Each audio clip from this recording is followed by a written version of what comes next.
Well, we're very pleased to be joined by the President of Finland, Alexander Stubb. Thank you so much for joining us on this really historic day. We've just had the news crossing that NATO has committed now to that 5% spending target on defense. I'd like for you to just sort of mark the moment. You were not really planned to be at this table in any capacity as president or as a member of NATO. That has all changed in the last few years. It has. I mean, in my intervention around the table there, I said that had someone told me 3 years ago that Finland will be around the NATO table, I will be around the NATO table, and that we would be spending 5% on defense, I would have said, go and see a doctor. But here we are, 3 years later. And I think this meeting was historic for at least 3 reasons. The first one is that we basically went back to the basics of what the alliance is all about, deterrence toward Russia. So that's going back to 1949.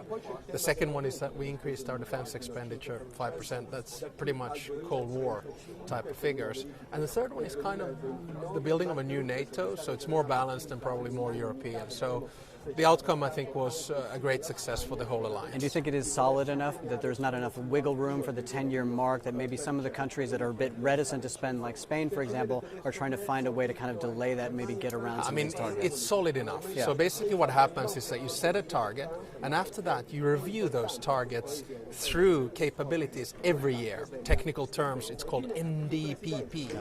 So every member state has to fulfill the targets that have been set, and I'm quite convinced that the alliance, SECURE, and the military staff in general will make sure that the member states do their part. And you were just sitting with Donald Trump. What was your impression about sort of what his feeling is about NATO? And do you think that this puts the debate about Article 5, whether or not the United States will rise to it, to rest? Yeah, my interpretation is that the President of the United States was very pleased, and he should be, because he has pushed a lot of the allies to increase their defense expenditure and find a new balance in this. And of course, coming from a small country bordering Russia, yeah, I'm also pleased. So, and I think, the question about Article 5 is a non-question.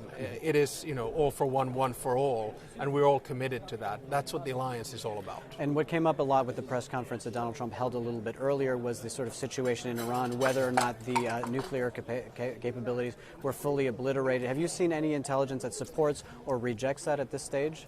No, I mean, it's 6 of one, half a dozen of the other. I think the main takeaway from that attack was that it then brokered a ceasefire, and that's what we are focused on right now. Then it is up to the IAEA to assess what the destruction level of the nuclear capacity of Iran was. But this wasn't really discussed around the table, apart from the big picture that the strike had been a success. And how prominent was the conversation around Ukraine around the table? We had some reporting from inside the room that President Trump said the situation in Ukraine is out of control, something needs to be done. Did you get a sense of what President Trump is willing to do in that conflict, how he views it at this stage? Well, I can only speak for myself, and in my intervention I stressed the fact that we need to look at Ukraine in a two-phase process. First, we get a ceasefire. That is not an end to the war, but that stops the killing. After that, we start the peace negotiations in earnest. And I also said that this is the litmus test for the alliance. We make sure that we provide enough of military equipment, finance, and help for Ukraine to basically win this war. Because statehood is based on 3 pillars: independence, sovereignty, and territorial integrity. And Russia is trying to destroy all 3. If it is allowed to do that, we will start seeing a mushrooming of conflicts around the world. And on that question, will you follow Denmark in the ability for the Ukrainians to build some of the arms within Finland? Is that something you are We do at? that already. So we have just now actually approved our, I think, 29th package. So we're up to 2.8 billion euros in pure military aid, which comes through various venues. That's 5th largest if you take it in the relation of GDP. So we'll continue. Why do we do it? One, because we believe it's right, and 2, because it's in our interest. And there's also been reports of more Russian buildup near the Finnish border. What can you tell us about that? How do you react to that? Yeah, I mean, this is kind of, I'd ask people to stay cool, calm, and collected. We know exactly what we're doing. We have full control of what's going on. And the simple reality is that Russia emptied 4 brigades out of the Leningrad district to Ukraine. So that went out, most of them actually killed. That's in the DNA of the war.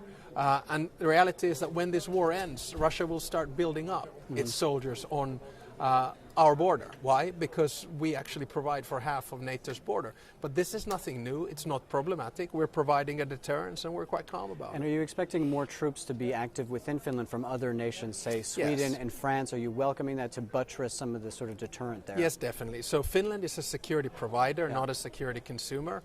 You know, we have obligatory military service. We have 900,000 men and women that have done it. We have over 60 F-18s. We just bought 64 F-35s. We have land, air, and sea long-range missiles. And we work with our allies. So I think it has been announced today. We have a so-called forward FLF force, which we are the host nation, and then Sweden is the framework nation.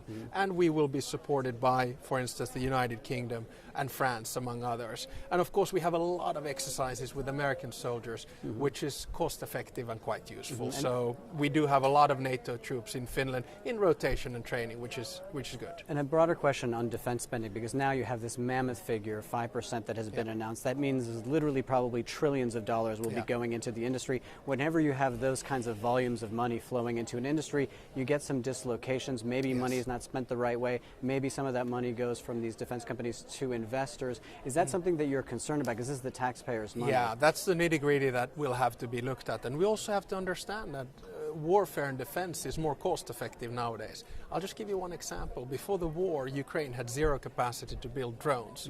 Last year, they built 1.5 million themselves. And this year, over 4 million themselves.